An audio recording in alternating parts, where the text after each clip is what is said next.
as cirurgias, né?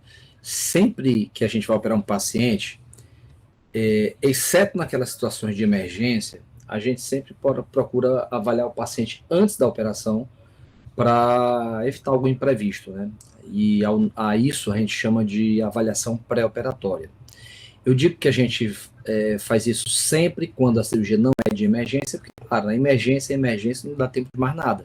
O cara chega com um tiro na jugular vazando sangue, você não vai pedir um exame para saber se o paciente é diabético, né? Então, acho que vocês entendem a razão. Vê se passa o slide aí para vocês. Passou? Passou sim. Tá. O fato é que quando a gente não se prepara, você tem que se preparar porque é possível que aconteça alguma falha. E em cirurgia a ideia é essa. Então, pessoal, a grande vantagem de antes de uma cirurgia, você fazer um preparo pré-operatório, você avaliar um paciente no pré-operatório, tem várias vantagens, mas basicamente, olha que legal, ó, essa aqui é a questão de prova ó, que eu posso botar. Não é razão para um preparo pré-operatório. Aí bota essas quatro e bota um NRA, ou bota um outro que não tem nada a ver. Mas vamos lá. Os quatro motivos principais é que se você avalia um paciente antes da operação, isso permite que você identifique algum problema que nem ele próprio sabia que tinha. Então, às vezes, o paciente é diabético e não sabe. Se você pede um exame e vê uma glicose bem alta, opa, então o paciente era diabético e não sabia. E a gente sabe que um paciente que é diabético, que ele não está com a glicemia bem controlada, se ele for operar, ele tem mais risco de infecções. Então, se você identifica esse problema não conhecido, isso leva para a segunda razão, que seria corrigir problemas que sejam conhecidos. Então, ou que o paciente saiba que ele é diabético, ou outro problema qualquer. E se estiver descompensado, ou no caso, como eu acabei de dizer, ele não sabia que tinha, mas você detectou, então antes da cirurgia isso te permite também corrigir algum problema que não esteja bem controlado. Então, por exemplo, um paciente que é hipertenso, ele já sabe que é hipertenso, aí está tomando o remédio dele. Se antes da cirurgia você avalia ele e vê que ele está com pressão 20 por 14, opa, essa pressão não está bem controlada. Então você tem como pegar e melhorar as medicações antihipertensivas para poder controlar essa pressão alta para que você possa operar ele com melhores condições. Isso faz diferença? Faz, porque a gente sabe, isso é uma coisa bem conhecida, que se a gente opera um paciente com pressão alta, que esteja mal controlada, ele é mais sujeito a ter sangramento intraoperatório, hematomas pós-operatórios, pode ter sangramento pós-operatório. Esses pacientes eles podem estar mais suscetíveis a complicações caso você não controle esses problemas. E aí isso já leva a essa terceira vantagem, que seria diminuir riscos de complicações no pós-operatório. Porque eu já dei dois exemplos, do diabetes e da pressão alta, que se você corrige antes o problema, ou que não era conhecido, ou mesmo que fosse conhecido, mas que não estivesse bem controlado, se você corrige esses problemas, diminui os riscos e as complicações no pós-operatório. Então é outra vantagem para o paciente. E além disso, no preparo pré-operatório ainda tem a vantagem de que, conhecendo bem o problema do paciente, a situação em que ele se encontra, isso lhe permite antecipar e dizer com antecedência se o risco daquela cirurgia é um risco pequeno, se é moderado, se é alto, se é muito alto. Por exemplo, quando a gente vai preparar um paciente para uma cirurgia, geralmente quando ele tem mais de 40 anos, a gente costuma pedir uma avaliação do cardiologista.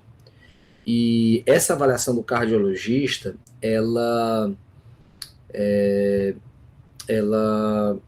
permite ao cardiologista pedir alguns exames cardiológicos, ele avalia, e digamos que ele encontre um paciente que está tudo bem, então ele coloca lá que o risco do paciente, de acordo com a tabela tal, ele está num risco classe 1, que é o risco mínimo. Então você já pode falar para a família, se a família perguntou, doutor, essa cirurgia é muito arriscada para o coração dele, aí você vai dizer, olha, o risco é tanto por cento, de acordo com a classificação que o cardiologista colocou. Mas, ao mesmo tempo, por exemplo, se o cardiologista disse que o paciente tem risco classe 4 o risco de complicações cardiológicas é mais de 50%. Então, isso aí já permite você até fazer um prognóstico, até fazer estimativas, até para poder a família estar ciente. Tá? Passar o próximo, pessoal. Vê se apareceu o slide aí para vocês. Apareceu um bocado de dólar para vocês aí na frente? Não. Não? Peraí. Apareceu agora? Agora sim. Então, veja, pelo que eu falei até agora, aparentemente poderia você ser levado a induzir, a ser induzido a pensar assim, então todo paciente que vier para eu fazer uma avaliação pré-operatória, eu vou fazer e vale a pena demais e não tem problema nenhum. Não, calma lá, tem sim. O problema é o seguinte, pessoal, que se você pretende avaliar um paciente minuciosamente no pré-operatório, você começa a pedir vários exames. No começo, provavelmente, você vai pedir alguns exames que são realmente muito importantes. Mas corre o risco, daqui a pouco, de tu pedir um exemplo aqui. Você pode pedir uma ressonância magnética do crânio ou a angiotomografia do crânio para saber se ele não tem um aneurisma cerebral, porque você pode alegar o seguinte, não, porque se ele tiver um aneurisma cerebral, durante a cirurgia poderia haver uma hemorragia e isso causa alguma complicação pós-operatória.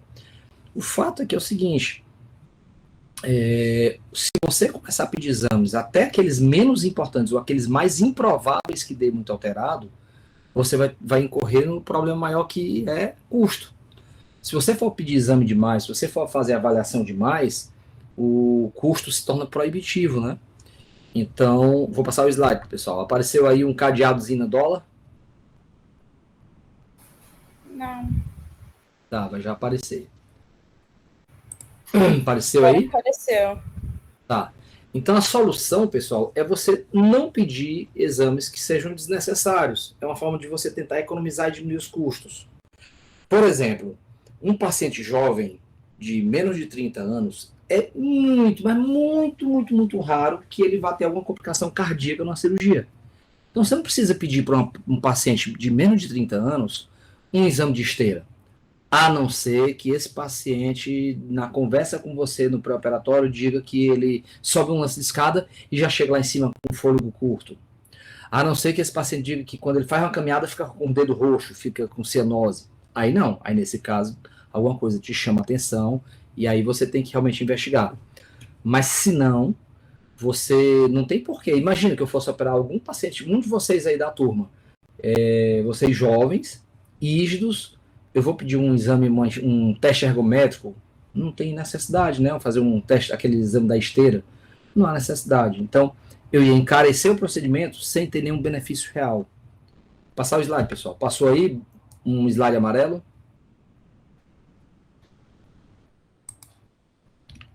Não. Vê se aparece agora. Uhum. Tá. Então, o ideal, pessoal, seria você ter uma boa relação custo-benefício. Como que é você, como é que você vai fazer para ter uma boa relação custo-benefício? Bom, primeiro é pedir exames que realmente te tragam um benefício, porque aí você diminui o custo e o benefício principal você vai ter, que você vai pedir só os exames que realmente eram necessários, né?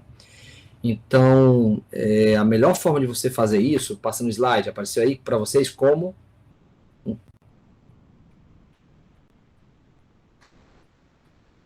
Não, né? Apareceu aí como? Bom, a forma de você melhorar a relação custo-benefício é usar uma arma que é de graça e que permite você saber quais são os exames que realmente são necessários. Então, basicamente, os exames mais necessários, os exames que você, se você vai pedir ou não o exame do coração, o exame que você vai decidir, o que vai te fazer decidir se você vai pedir ou não o exame do pulmão, e outros também, é você fazer uma boa anamnese, um bom exame físico. Vou passando o slide. Apareceu aí o Dr. House? Não. E agora? Sim.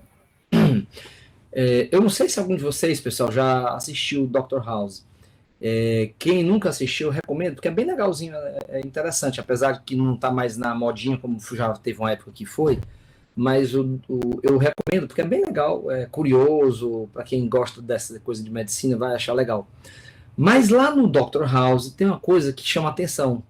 O House, ele nem gosta de ver paciente, então ele está lá na sala dele, aí chega um assistente dele e diz, Dr. House, o paciente agora está vomitando. Aí ele pergunta, e ele está com a mão tremendo? Aí o cara diz, tá. Aí então faça a glicose, peça o exame, a tomografia e faça a dosagem de cromocélico, sabe? Tem umas coisas meio doidas.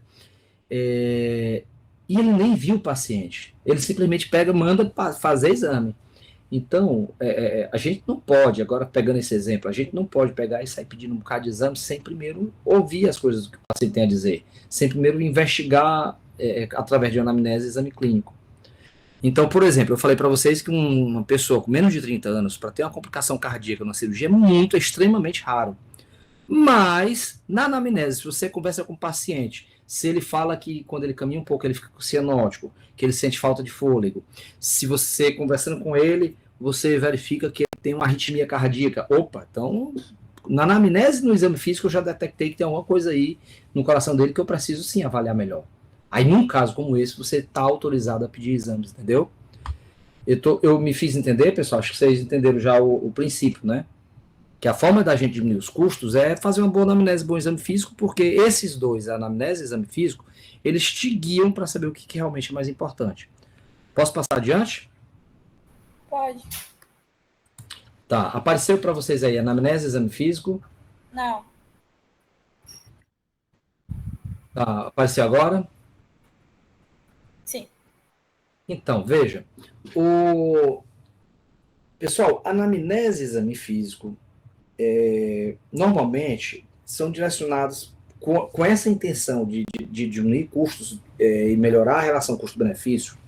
Eles são normalmente feitos com várias intenções. Uma delas é que você detecte doenças que nem o paciente próprio sabia que tinha. Então você pergunta, por exemplo, para saber se ele tem problema cardíaco, você vai perguntar a tolerância dele ao exercício, se ele tem sintomas de doenças cardiorrespiratórias, como dor precordial, como cianose, como, por exemplo, taquipneia, taquicardia, coisas desse tipo. Por exemplo, você pode perguntar se o paciente tem um histórico familiar de sangramento fácil. Isso pode, por exemplo, fazer você desconfiar da possibilidade de alguma anomalia congênita que seja relacionada a sangramentos fáceis, como pessoas com hemofilia, pessoas com deficiência de fator de von Willebrand, que também pode causar sangramentos, pessoas que têm alergias. Então, conversando com o paciente, você já pode detectar doenças. Passando próximo, ver se aparecer para vocês aí exames pré-operatórios. Não. Tá, vai aparecer agora. Tá aparecendo aí para vocês, tá? Minha tela agora, exames pré-operatórios. Hã? Tá, e agora? Apareceu? Exames pré-operatórios. Ah, sim, professor. Tá. Então, veja, pessoal. Tem também uma coisa que agora eu já dou uma pausa no que eu tinha dito antes, e agora eu vou começar a falar de outra coisa, tá? É o seguinte, alguns caras vieram com a ideia de dizer o seguinte, rapaz, e que tal se a gente estabelecer uma rotina, tipo assim, não, todo mundo que fosse fazer uma cirurgia, a gente pede exames tais, porque são sabendo que aqueles exames são os que são mais prováveis de ter algum problema. Então, pensando dessa forma, hoje em dia existe mais ou menos uma espécie de consenso, não é uma coisa que é igual de todo mundo, nem todo mundo faz igual, mas existe assim uma espécie de quase um acordo não escrito, em que alguns exames geralmente são solicitados. E a gente chama isso de exames pré-operatórios de rotina, tá? O exame pré-operatório de rotina são aqueles exames que todo mundo que eu for operar, seja de hérnia, seja de vesícula, seja uma bariátrica, seja uma cirurgia que alguém vai operar do pulmão. Então, normalmente, a gente costuma pedir aqueles exames, é como se fosse uma espécie de rotina. O nome de rotina já diz tudo, né? Então, normalmente, como é que você decide que um exame deve ser de rotina?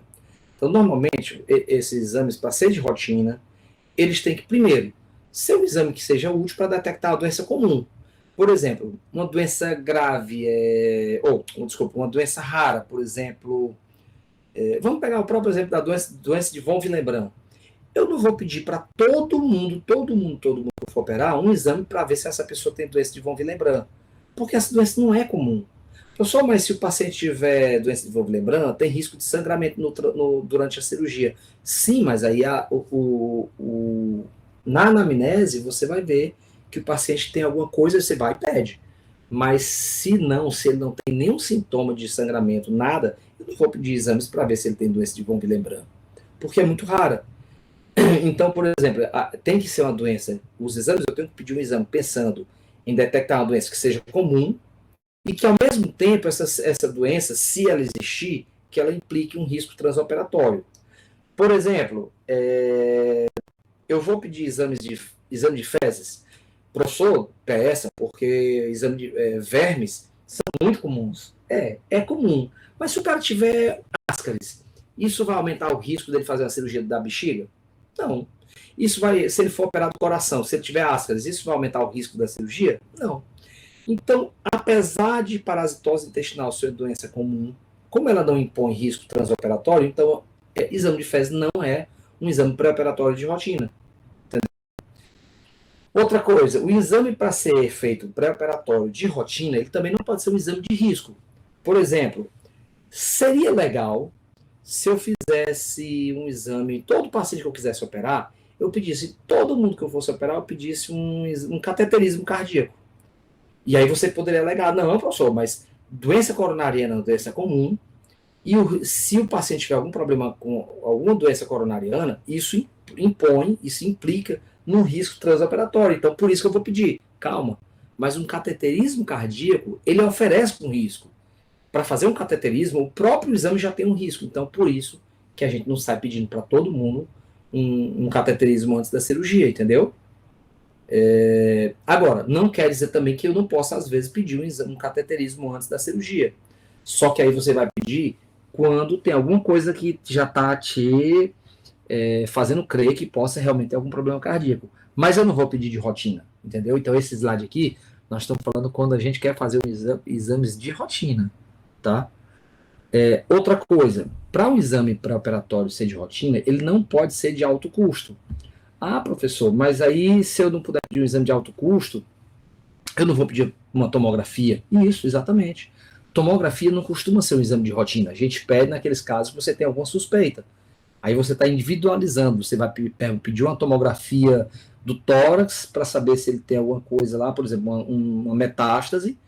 Quando você suspeita, por exemplo, se você vai operar um paciente que tem câncer, de repente ele pode ter uma metástase pulmonar e você precisa, sim, de uma tomografia. Mas eu não vou pedir rotina para todos os pacientes que eu for operar. Nesse caso, porque aí nós estamos pensando num caso que aí isso se impõe, né, a necessidade. E também outra coisa, você tem que pedir um exame que tenha uma boa sensibilidade e especificidade. Se você pedir um exame que não tenha boa sensibilidade ou boa especificidade, se o exame der positivo, tu não sabe se é verdade. Ou se der negativo, tu não consegue descartar. Então não tem vantagem. Tá? Então, os 4 critérios para que um exame pré-operatório possa ser solicitado sempre, de rotina, seriam esses 4 critérios aí. Posso passar para o próximo, pessoal? Pode sim, professor. Então, passando aqui para o próximo. Apareceu para vocês agora exames pré-operatórios, exames de rotina. Sim. Então, veja, ainda no slide anterior eu falei dos exames de rotina. E agora eu estou dizendo que não. Botei o sinalzinho de pare, né, o sinalzinho de proibido. Isso é o quê? É porque, pessoal, hoje em dia, a gente, na verdade, os exames de rotina, a gente pede como, na verdade, é como se eles fossem uma espécie de guia. Então, tipo assim, não, o paciente vai operar? Tá. Então, se for de rotina, eu peço exames tais. Só que aí, aquilo ali é como se fosse só um pontapé inicial e depois eu adequo a cada situação. Tipo, não, esse paciente aqui, ele é jovem, então não precisa pedir exame do coração. Não, esse paciente aqui é um homem, eu não vou pedir um beta-HCG. Não, esse paciente aqui é um paciente que está com dor precordial. Normalmente eu não peço o exame do coração, mas nesse caso eu vou pedir. Então, a tendência é você usar os exames de rotina como um guia e que depois você individualiza de acordo com cada paciente. E aí eu quero lembrar de outro detalhe, a questão do aspecto médico legal. Eu não sei se eu falo logo agora, porque lá na frente eu vou falar. Não, eu prefiro falar mais tarde, porque daqui a pouco eu vou falar sobre o aspecto médico legal. Eu acho que é mais legal falar isso depois, porque tem mais a ver. Agora eu vou falar então só do que eu já estou dizendo aqui. Vou passar o slide, pessoal. Passou aí para vocês, onde tem consensos. Não. Vê se passou, vê se aparece agora. Sim. Tá. Pessoal, a questão de consensos é o seguinte. Como existia uma coisa assim muito cada pessoa fazia de um jeito diferente. Por exemplo, aqui na minha prática particular, vou fazer cirurgia bariátrica, eu peço exame tal, tal, tal. Mas é capaz de ir lá na África do Sul o cara fazer e pedir exames diferentes. Aí lá em Londres o cara pega, vai pedir, fazer uma bariátrica e pede outros exames. Aí lá nos Estados Unidos o cara pede muito mais exames. Já num país, sei lá no Egito, o cara talvez faça bariátrica e peça poucos exames. Então, os caras tentaram padronizar.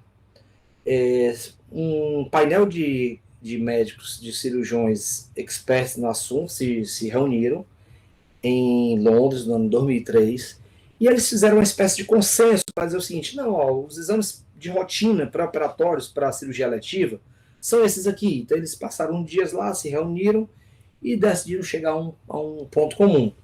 Então é o que eu vou agora apresentar para vocês.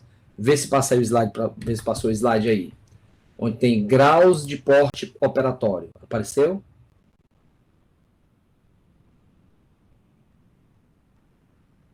Tá aparecendo aí, pessoal?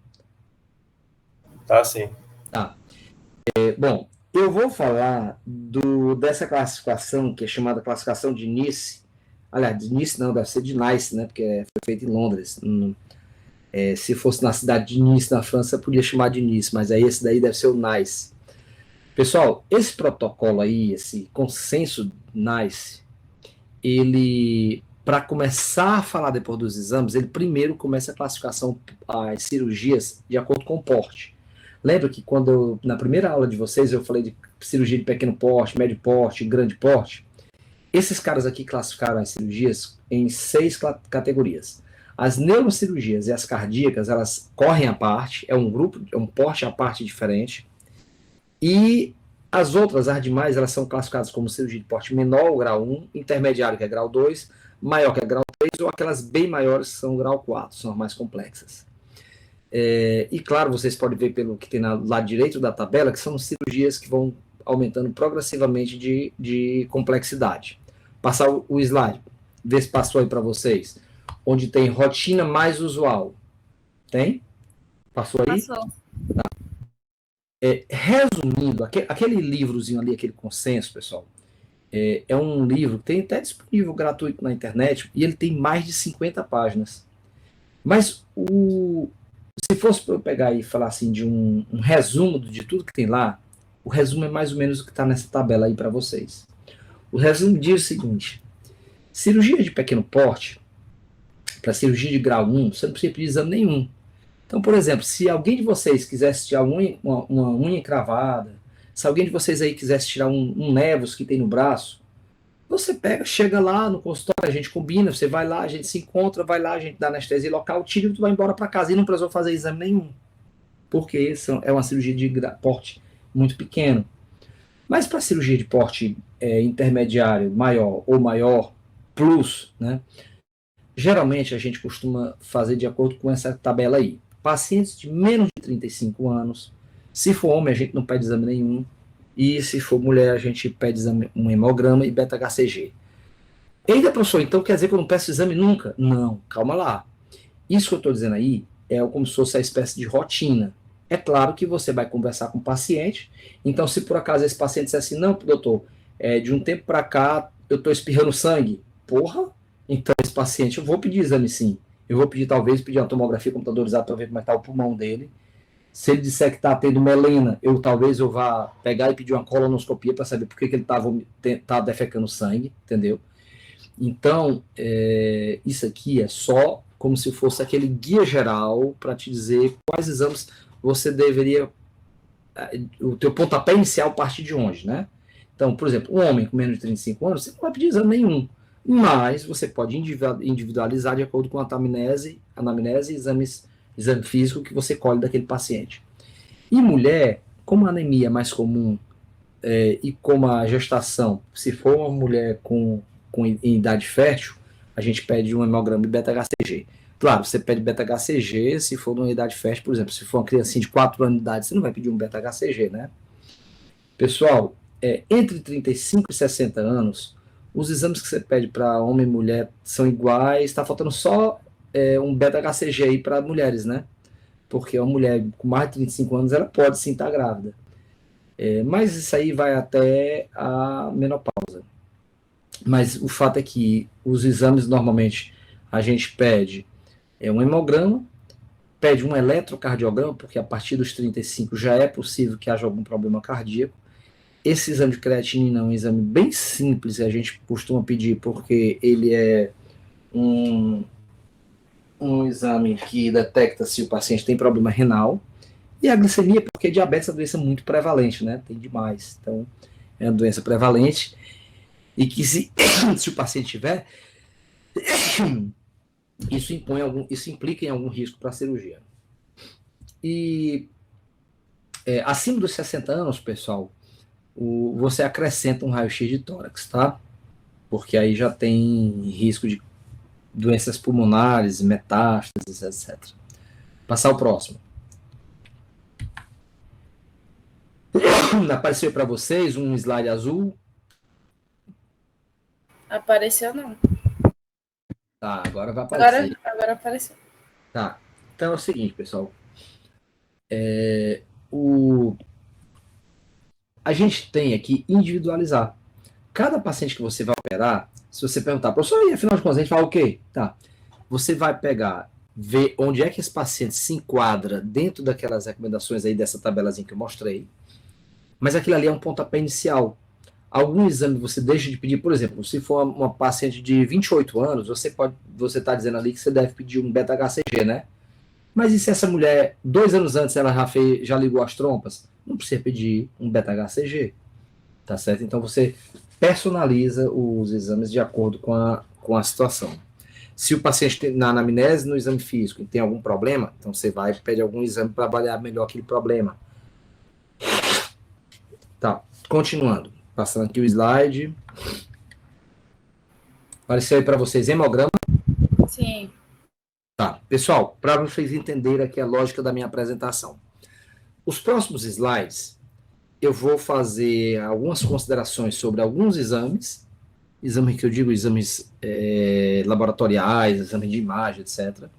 Então, os próximos slides eu vou falar sobre os exames e eu vou falar quando é que você deve individualizar um paciente baseado no anamnese do exame físico. Vamos pegar aqui o exemplo de um hemograma. Um paciente do sexo masculino com 28 anos, eu falei para vocês que normalmente a gente não pede exame nenhum, né? Eu tinha dito isso. Mas, na hora de individualizar, tem essas situações aqui que fogem ao usual. Então, por exemplo, se for um paciente de 28 anos que for fazer uma cirurgia de hérnia, se ele é rígido, se ele não tem nada na anamnese, tá tudo normalzinho, você talvez não precise de exame nenhum. Mas e se for uma grande cirurgia? Se for uma cirurgia, um transplante, aí você vai ter que pedir, porque um paciente vai passar por uma cirurgia de um porte maior. Então, grandes cirurgias, você deve pedir o hemograma independente de qualquer coisa. Por exemplo, se o paciente tiver uma história pregressa de anemia e de cânceres, é bom pedir o hemograma. Se o paciente, no exame físico, ele está pálido ou tem taquicardia, peça o hemograma. Se o paciente tem insuficiência renal, a gente sabe que os pacientes com insuficiência renal, eles têm uma diminuição da produção da eritropoetina e, por causa disso, eles têm uma tendência muito grande para ter anemia. Então, você deve pedir o exame. Esplenomegalia. Se o paciente tem uma esplenomegalia, às vezes esse baço ele sequestra a hemácia da circulação e o paciente pode ter anemia. Então, peça um hemograma. Se o paciente faz uso de anticoagulantes, ou se ele tem uma infecção prévia, recente, se ele fez radioterapia ou quimioterapia recentes, nessas situações todas a gente pede um hemograma. Se for mulheres em idade fértil, que todo mês menstrua, peça um hemograma. E homem a partir dos 60 anos, você costuma pedir também, porque nessa idade o homem também já pode ter anemia com frequência maior.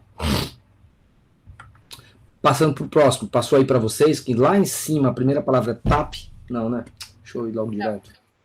Tá aparecendo agora para vocês aí TAP, TTPA, coagulograma e plaquetas? Tá. E o que esses exames têm em comum, pessoal, é que eles avaliam coagulação. É engraçado que às vezes a gente pode pensar o seguinte, pô, se o cara vai operar, qualquer cirurgia que seja, eu preciso saber se esse cara está coagulando direitinho. Porque se o cara, por exemplo, tiver um problema, um defeito de coagulação, ele pode ficar sangrando, né? Então, pode ser que vocês achem que, tipo assim, não, todo mundo que vai operar eu tenho que avaliar a coagulação. Mas não. Primeiro porque os problemas de coagulação são raros. Hemofilia, graças a Deus, é uma doença rara. Doença de von Willebrand é uma doença rara. Então, normalmente, a gente só costuma pedir exames de coagulação, que são esses que vocês estão vendo aí, quando o paciente tem alguma dessas situações que eu vou já explicar, ou ainda, se na anamnese ou na história clínica, na história familiar, tiver algo que sugira. Tá certo? Então, por exemplo, na anamnese, se o paciente disser que tem um sangramento fácil, não provocado, tipo, não, doutor, qualquer pancadinha que eu levo já fica roxo, eu quando vou escovar o dente, sangra meu dente e não para de sangrar, demora a parar de sangrar. Então, se na anamnese tiver alguma história desse tipo, você já tem que pedir esses exames. Tem cirurgias, pessoal, que não pode sangrar de jeito nenhum, que senão estraga tudo. Imagina a cirurgia oftalmológica que você opera a retina. Se esse paciente sangrar lá junto da retina, cara, o paciente vai. Tu pode ter feito a cirurgia mais bem feita do mundo e vai dar ruim, porque vai ficar sangue lá na câmara, no líquido da câmara gástrica que você operou, da câmara gástrica, da câmara do olho que você operou, e a vista vai ficar turva.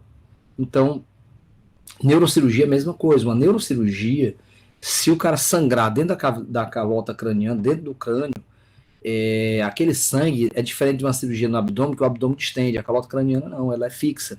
Se começar a sangrar, o osso não fica para fora, pelo contrário, o hematoma comprime o cérebro, então dá ruim. Então, nesses casos, cirurgia oftalmológica, neurocirurgia, você pede os exames, o paciente vai passar por uma circulação extracorpórea em cirurgias cardíacas, você pede. Procedimentos percutâneos, que são aqueles em que você introduz uma agulha do lado de fora e essa agulha vai lá dentro para fazer algum procedimento, então normalmente a gente precisa pedir. Também nos hepatopatas, por quê? Porque os fatores de coagulação são sintetizados no fígado. Se o cara tem uma doença hepática, o paciente pode estar com problema de coagulação. Passando o próximo slide, pessoal. Apareceu aí função renal.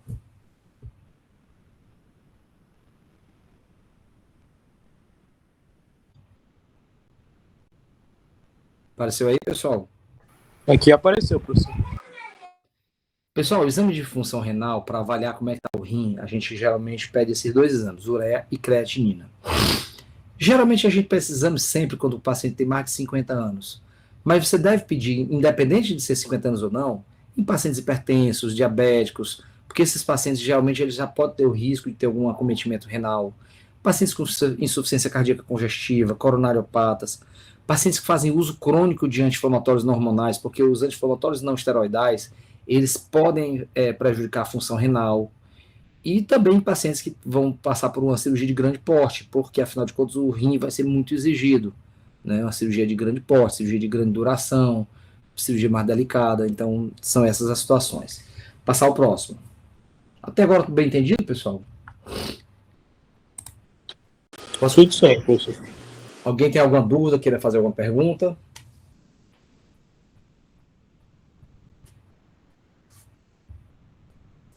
Tá, continuando.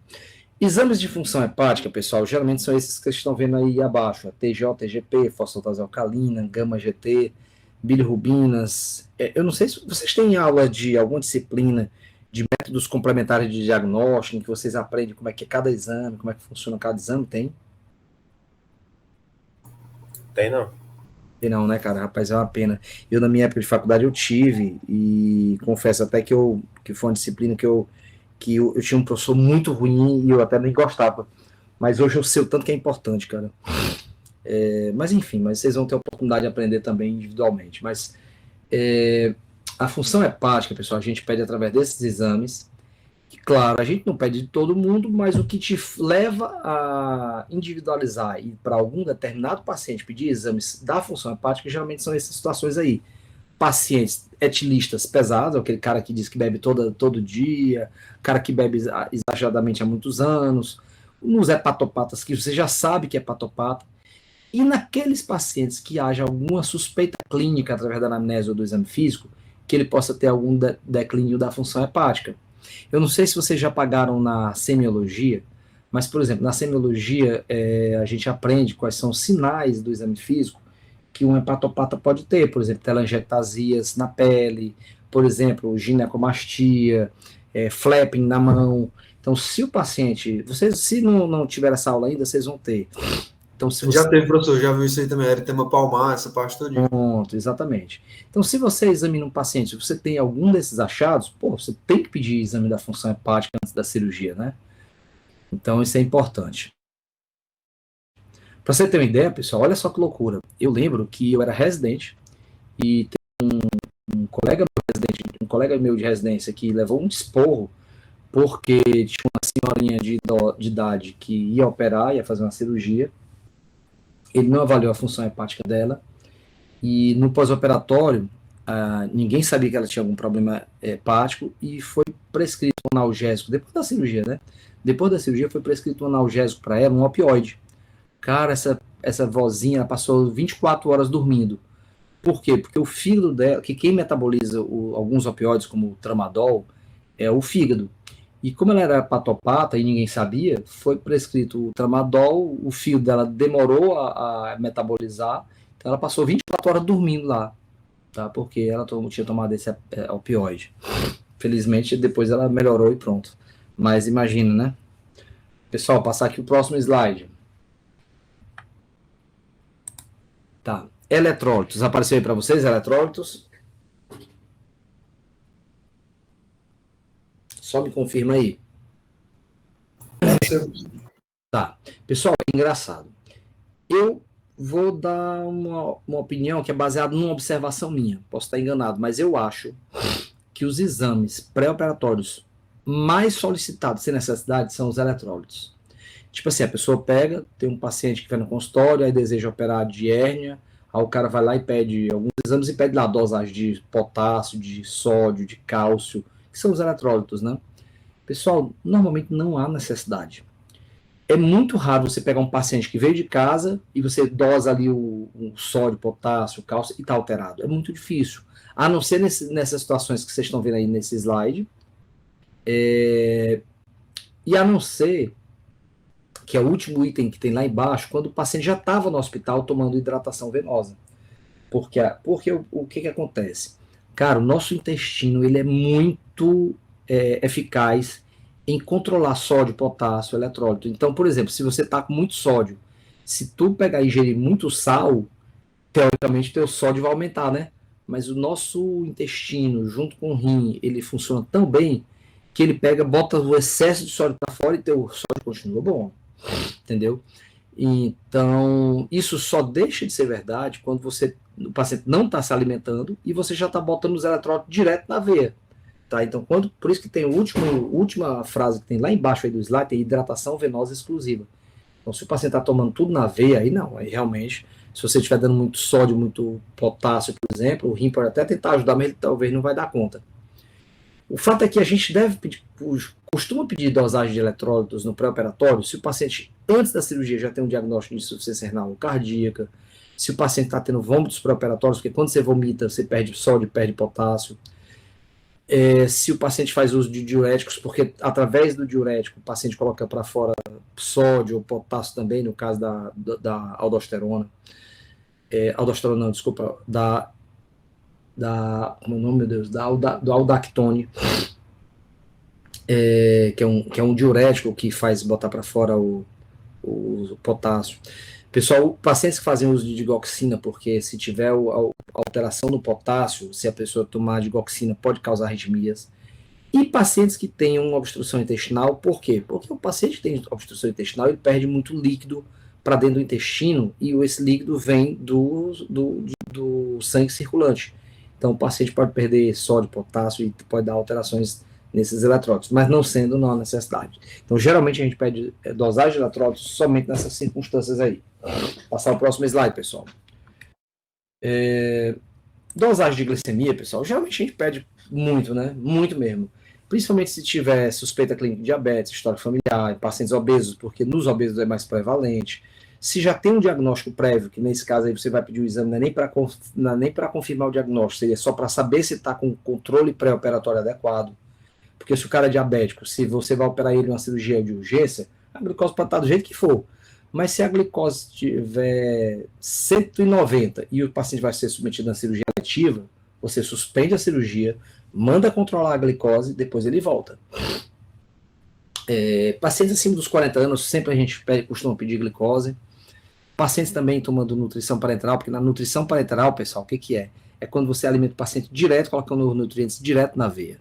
Isso é uma situação menos usual, mas quando ela existe, quando o paciente está sendo alimentado direto na veia, a gente precisa fazer dosagem de glicemia, porque esses pacientes costumam, às vezes, fazer glicose a 50% na veia. Imagina o que é glicose a 50%, né?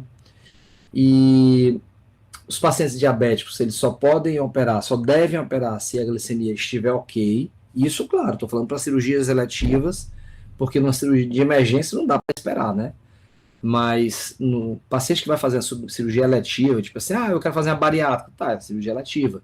Se a glicose estiver a 180, opa, cancela, volte no endócrino, controle melhor sua glicose, depois a gente opera. E vamos falar um pouco sobre a conduta da medicação pré-operatória. Vamos ver se aparece aqui, peraí. Não, ainda não. Então deixa eu explicar melhor. Deixa eu voltar aqui o slide. Então, só para explicar. Então, a conduta com a medicação no pré-operatório é assim, pessoal. Se o paciente é diabético, se ele toma medicação para diabetes, no dia da cirurgia ele deve suspender, até porque ele vai ficar em jejum. Se ele toma um remédio que baixa a glicose e ele não ingere glicose, porque ele vai estar em jejum, ele pode fazer hipoglicemia, que é até mais grave. Então, normalmente, no dia da cirurgia, o paciente suspende a medicação, tá? Se a cirurgia vai ser sexta, então a medicação da diabetes ele toma até quinta. No dia da cirurgia, que é sexta, aí ele não toma o remédio da diabetes, e aí ele vai estar como é que se diz? Controlando essa glicose de acordo com a necessidade. Tipo assim, a gente lá, durante a cirurgia, a gente dosa a glicose dele, a glicose deu normal, beleza. Opa, deu alta? Opa, faz insulina. Então, se der alta, a gente controla com insulina. No dia seguinte, se o paciente já estiver podendo se alimentar, aí você já libera para o paciente voltar a tomar o remédio dele normal, tá? Pessoal, vai aparecer agora aí para vocês sumário de urina. Apareceu? Então, exame de urina, pessoal, também é outro daqueles exames que é muito solicitado sem necessidade. A gente só pede exame de urina no pré-operatório, pessoal, geralmente só se o paciente estiver tendo sintomas de infecção do trato urinário. Ou então se a mulher estiver grávida, porque mulher grávida já tem uma incidência de infecção urinária com maior frequência. E se você tiver algumas circunstâncias mais específicas, aí a gente, além de pedir o sumário de urina, a gente pede a cultura de urina, que é o exame que diz até qual é a bactéria que está causando a infecção. Então, geralmente, por exemplo, se o paciente tiver com cateterismo na bexiga, se tem um paciente que está tendo infecções do trato urinário de repetições, se tem cálculo na bexiga, se tem má formação do trato urinário, então, nesse caso, você pede também a urocultura. Mas, normalmente, a gente costuma pedir só o sumário de urina e, normalmente, nessas circunstâncias aí, de sintomas de infecção urinária ou gravidez. Pessoal, eletrocardiograma. Apareceu aí para vocês, eletrocardiograma?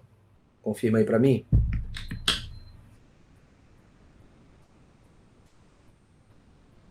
Confirma aí para mim, rapaz. Sim. Você não quer me dizer, rapaz. Ó, se vocês colocarem, mandarem mensagem, não dá para eu ver não, que quando eu estou apresentando aqui para mim, não aparece, sabe? Então tem que dizer o áudio mesmo. Pessoal, o eletrocardiograma é o seguinte, é engraçado, antigamente tinha essa história, bem aí que vocês estão vendo, ó, que a gente pedia eletrocardiograma para homens a partir dos 40 e para mulheres a partir dos 50. Oi, alguém tá com o microfone ligado aí? Microfone ligado. Tá, e continuando. Então, pessoal, antigamente tinha essa onda bem aí, a gente pedia para homem a partir dos 40, para mulher a partir dos 50. Mas hoje a gente pede para todos. Não, tô de sacanagem.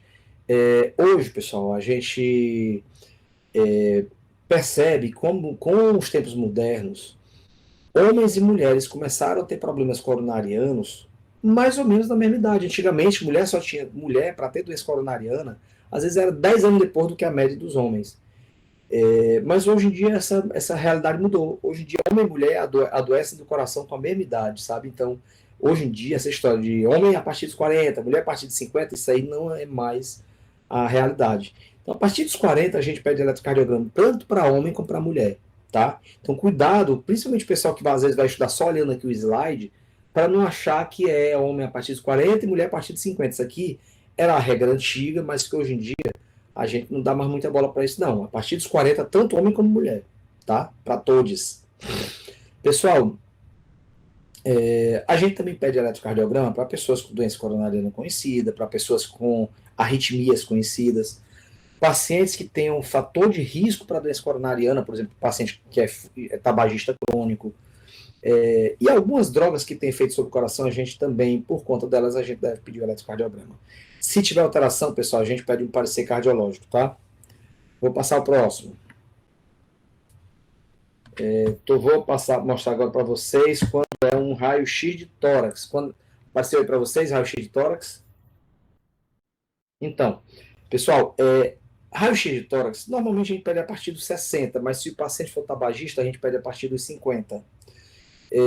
Também a gente pede raio-x de tórax para cardiopatas, para pneumopatas, para quem tem alguma história de câncer, porque o local do corpo que mais tem metástase é o pulmão. Pacientes que têm imunossupressão, pacientes tabagistas pesados e também pacientes que vão ser submetidos a cirurgias torácicas ou no abdômen superior. Então, geralmente, nesses casos, a gente pede um raio-x de tórax, tá? Passar aqui o próximo. Apareceu aí para vocês teste de gravidez. Então, normalmente, mulheres em idade fértil a gente pede, e principalmente se tiver suspeita de gravidez, né? E o exame, pessoal, não vale aquele de urina, não. Tem que ser o exame de sangue, o beta-HCG, tá? Porque o de urina, ele tem uma incidência maior de falso negativo e falso positivo. Então, teste de gravidez, se você for fazer pré-operatório, a gente pede o beta-HCG. E isso, pessoal, tem implicância nas cirurgias eletivas, porque tu imagina que a pessoa quer operar de hérnia, aí uma mulher me procura, quer operar de hérnia. Se eu operar ela e ela estiver grávida e eu não pedir esse exame de beta-HCG, pode acontecer, a mulher está grávida, eu opero, e aí a bagunça pode ser grande, porque se ela estava grávida e se ela foi submetida a uma anestesia, pode ter implicações para o feto. Né? Ela vai tomar medicações pós-operatórias, ela vai tomar analgésicos, e isso pode causar algum problema para o feto, pode prejudicar a gravidez. Então, toda pessoa que for ser submetida, toda mulher em idade fértil que for ser submetida a uma cirurgia eletiva, a gente costuma pedir um teste de gravidez. Pessoal, e eu lhe digo mais, se a paciente estiver sozinha e disser para você que não, doutor, eu tá com tanto tempo que eu não tenho relação, não tem perigo de eu estar grávida, não, beleza, você pode até confiar e acreditar. Mas se ela estiver do lado de algum dos genitores, ou do pai ou da mãe, e disser que não tem perigo de estar grávida, mesmo assim peça, porque às vezes ela pode não estar querendo falar porque está na frente do pai ou da mãe, entendeu? Então, peça.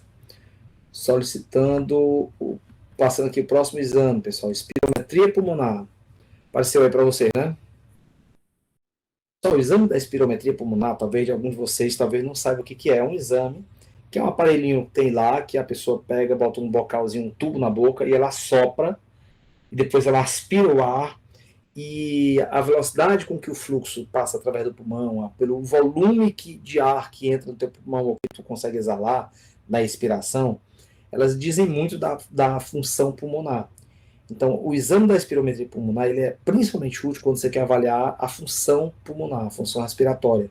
Então, todo paciente que vai passar por uma cirurgia torácica, né, que você pode mexer nos pulmões, ou uma abdominal alta, ou paciente que tenha sintomas respiratórios como tosse, dispneia, intolerância aos exercícios, ou ainda os pacientes que vão ser retirados um pedaço de pulmão, que eu preciso saber se o restante do pulmão está bom, pacientes que têm DPOC, né, e pacientes obesos mórbidos, porque a gente sabe que os obesos mórbidos, eles têm um pulmão mais apertadinho na caixa torácica, por conta do excesso de peso, e aí eles têm uma pressão intratorácica maior, eles têm uma complacência pulmonar menor. Então, esses pacientes também a gente costuma pedir esse exame no pré-operatório.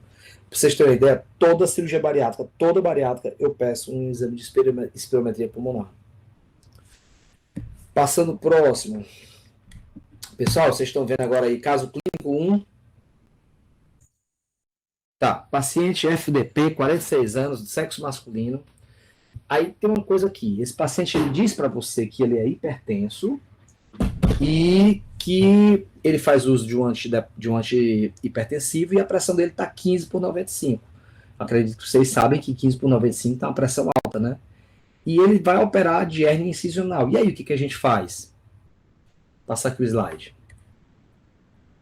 Vê se aparece aí para vocês. Eu estou fazendo duas perguntas. E aí, o que a gente faz?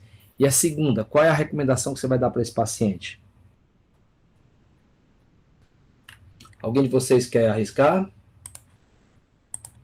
Basicamente, pessoal, é o seguinte, como a pressão está alta, se fosse uma cirurgia de urgência, a gente opera de qualquer forma. Mas como é uma cirurgia letiva, você então, olha, a tua pressão está muito alta, não está bem controlada. Se eu for te operar assim, corre o risco maior de ter sangramento, tanto no transoperatório como no pós-operatório. Então eu vou te mandar no cardiologista para controlar melhor a tua pressão, para depois a gente operar. Então é isso que tem que ser feito, tá? E uma recomendação muito importante, o remédio da pressão alta, o paciente não deve suspender quando vai operar. Não, professor, mas no dia da cirurgia ele vai ficar em jejum para poder operar. Então ele não toma remédio não, né? Não, toma sim. Então mesmo ele estando em jejum, ele toma um comprimido da pressão alta, nem que ele beba só com 2 dedinhos d'água, mas ele deve tomar. Então olha só, aqui já é uma diferença, né? Eu falei para vocês que o remédio da diabetes, no dia da cirurgia ele não toma, mas o remédio da pressão alta, no dia da cirurgia ele deve tomar, tá? Então ele não deve suspender o remédio da pressão alta. Bem entendido? Posso continuar?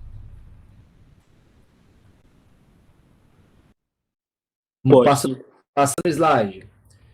Vamos ver agora, vocês estão vendo o caso clínico número 2? Tá, paciente PQP, sexo feminino, 51 anos. Ela fala pra gente que tem diabetes. Olha, ela é bem conservada, hein? 51 anos, tá novinha aí, hein? Tá, essa paciente, ela fala para você que ela tem diabetes tipo 2 e que ela toma metformina. E a glicose dela tá 121 miligramas por decilitro. Não sei se vocês sabem, mas glicemia normal é até 100 e a dela tá 121, tá? E ela vai operar de vesícula. E aí? A pergunta que eu faço é, não sei se já apareceu aí para vocês. Já apareceu aí para vocês 3 perguntas? Tá, primeiro as perguntas. Como é que eu vou verificar o controle da glicemia? Quais são as recomendações com relação ao remédio da glicemia? E qual o limite máximo da glicemia que eu posso operar que seja seguro? Tá? Eu vou então agora mostrar para vocês as respostas. Apareceu aí para vocês, conduta. Então é o seguinte, pessoal. A gente só deve operar se a glicemia tiver até 180. A dela estava 121, né? 121, pessoal, para vocês terem uma ideia, é um controle bom, viu? 121 é uma glicemia boa. Por quê? Porque se você pegar, passar os remédios para baixar a glicose, e se a glicose ficar dando todo tempo 90, que é excelente, né? Só que os pacientes que você controla a glicose, que fica muito bem controlada, tipo assim, não, tô sempre abaixo de 90, vai ter horas que corre o risco dessa glicose baixar demais, entendeu? Então é meio perigoso. Então 120 é uma glicemia boa para quem tem diabetes. Só que às vezes a glicemia dá 140, 150, 160, 180. Então o problema da glicemia muito alta, pessoal, não sei se vocês sabem disso, quando a glicemia do paciente está muito alta, essa glicemia alta ela atrapalha a função imunológica dos leucócitos. Então, geralmente o paciente tem um risco maior de infecção. Então, a gente não costuma operar cirurgia letiva se a glicose estiver acima de 180. E eu não sei se vocês já andaram dando uma olhada mais sobre esse assunto, não sei se vocês já ouviram falar, mas hoje em dia a gente está sendo até mais rigoroso. Hoje em dia a gente opera até se tiver até 150, 160. Tem gente que só quer operar até 150. Alguns médicos até aceitam até 160, mas a gente está sendo cada vez mais rigoroso, tá? Então, quem disser que é 180, está correto. Mas se alguém disser que é 150, 160, eu vou entender que essa pessoa já está de acordo com as novas tendências, tá? A tendência atual é 150, 160 no máximo.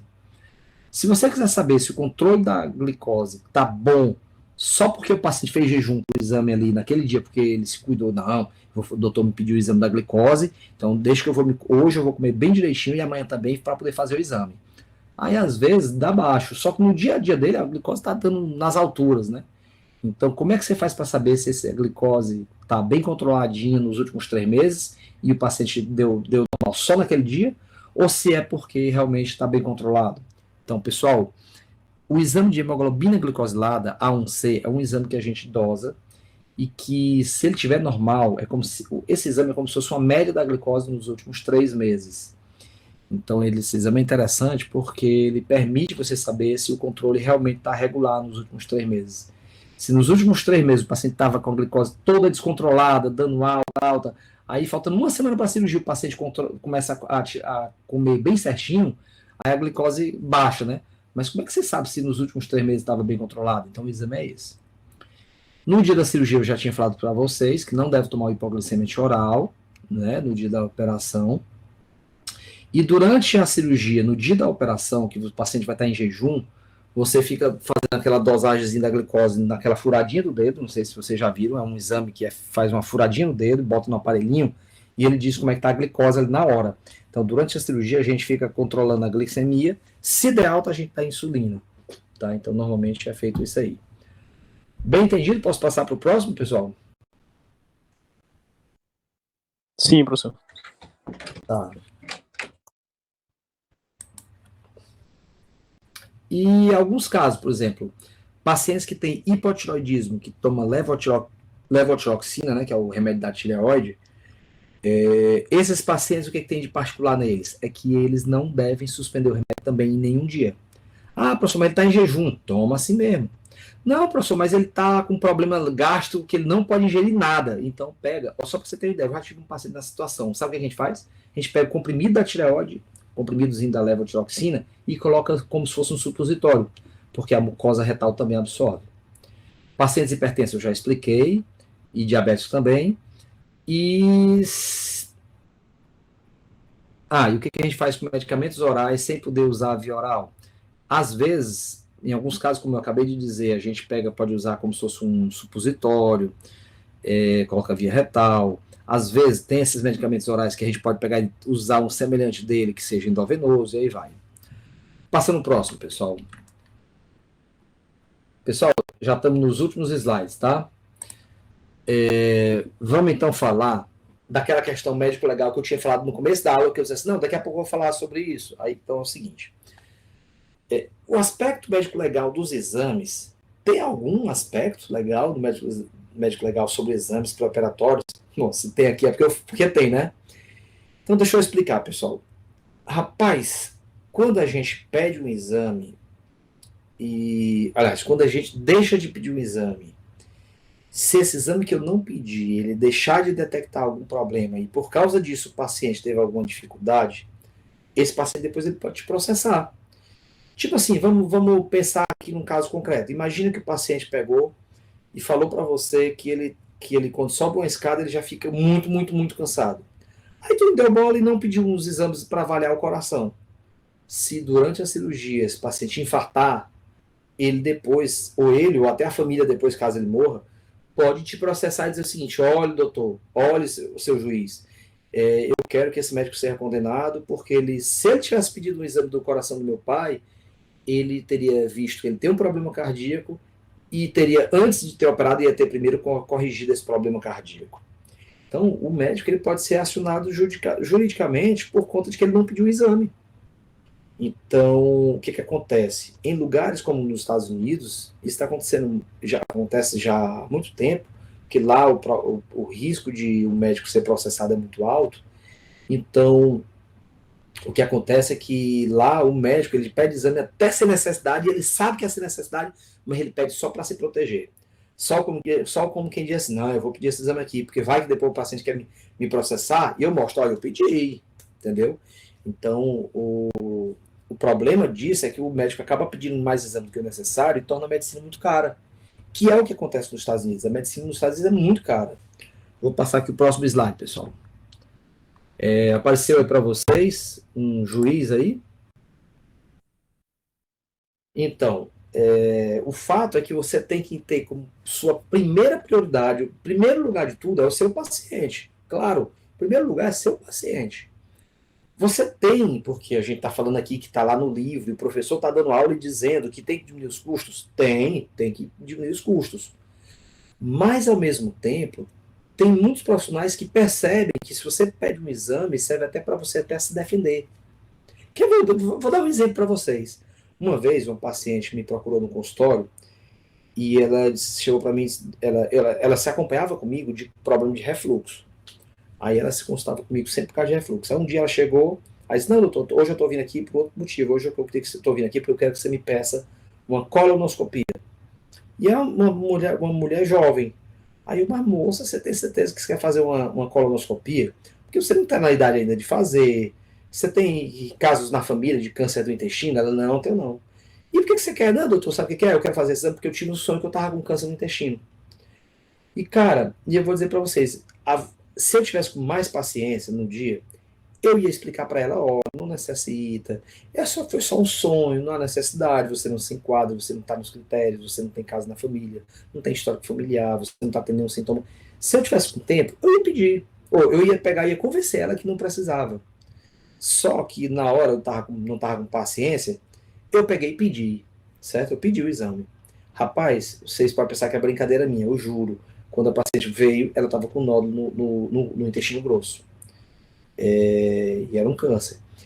Então, eu digo para vocês, tu imagina que nesse dia eu tivesse convencido ela a não fazer o exame e ela não tivesse sido detectada esse câncer, o que ia acontecer? Esse câncer não ia ter sido detectado nesse dia, talvez só fosse detectar esse câncer já meses depois, quando ele já estivesse maior, quando ele fosse dar algum sintoma, e aí às vezes podia ser que esse câncer já tivesse avançado, e essa paciente poderia me processar dizendo, olha doutor, eu fui nele, eu pedi para ele solicitar uma colonoscopia para mim, e ele não pediu, tá entendendo? Então, eu juro para vocês, hoje em dia, se chegar um paciente e dizer assim, eu estou pensando tal, eu peço, eu nem discuto, porque, rapaz, se o paciente pede, se você não faz a solicitação e depois tem um problema, ele pode te acionar judicialmente. Então, hoje em dia, eu e muitos médicos, a gente às vezes pede exames para se defender. E o exemplo americano é justamente isso. Lá isso aí é o caso da hipérbole até. Lá já é muito exagerado. Bem entendida essa história, pessoal?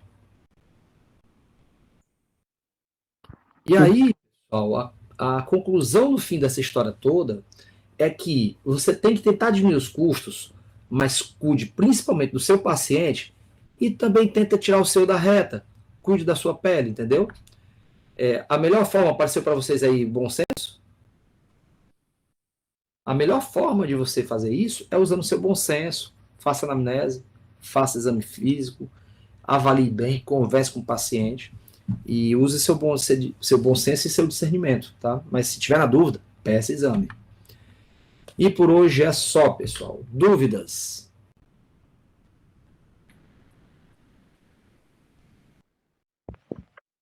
Acho que tudo tranquilo.